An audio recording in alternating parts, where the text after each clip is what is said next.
Amerika Serikat tengah membangun serangkaian infrastruktur militer strategis di Israel, termasuk pangkalan udara, markas pasukan khusus, dan gudang amunisi.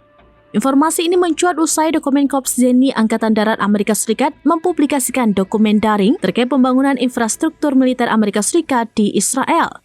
Dalam dokumen tender yang diajukan, tercatat lebih dari 20 proyek konstruksi yang sedang berjalan atau akan segera dimulai di berbagai wilayah Israel. Adapun proyek ini dibiayai sepenuhnya melalui bantuan militer tahunan Amerika Serikat kepada Israel yang bernilai 3,8 miliar dolar Amerika Serikat, sebagaimana dikutip dari Haaretz pada Rabu 9 Juli 2025. Selain membangun markas baru untuk unit komando laut Shah YT-13, rencananya Amerika Serikat juga turut membangun infrastruktur untuk mendukung operasi pesawat pengisian bahan bakar dan helikopter baru milik Angkatan Udara Israel, serta merenovasi pusat perawatan kendaraan tempur lapis baja. Dalam upaya menjaga kerahasiaan, dokumen tender tidak menyebutkan lokasi proyek secara eksplisit. Nama-nama lokasi diganti dengan kode khusus dan informasi lokasi hanya diberikan secara lisan kepada kontraktor pada sesi orientasi lapangan. Meski demikian, dokumen tender tetap memuat rincian teknis sangat lengkap, mulai dari jenis baut, ketebalan beton, hingga tata letak jalur akses.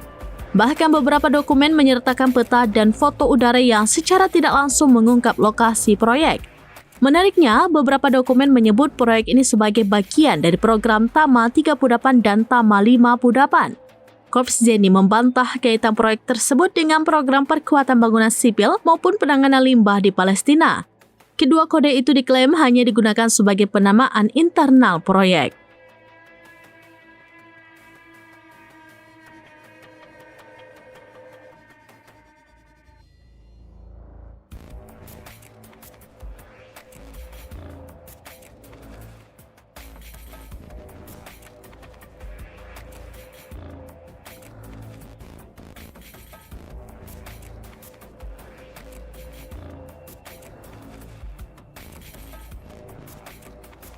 Download Tribun X sekarang, menghadirkan lokal menjadi Indonesia.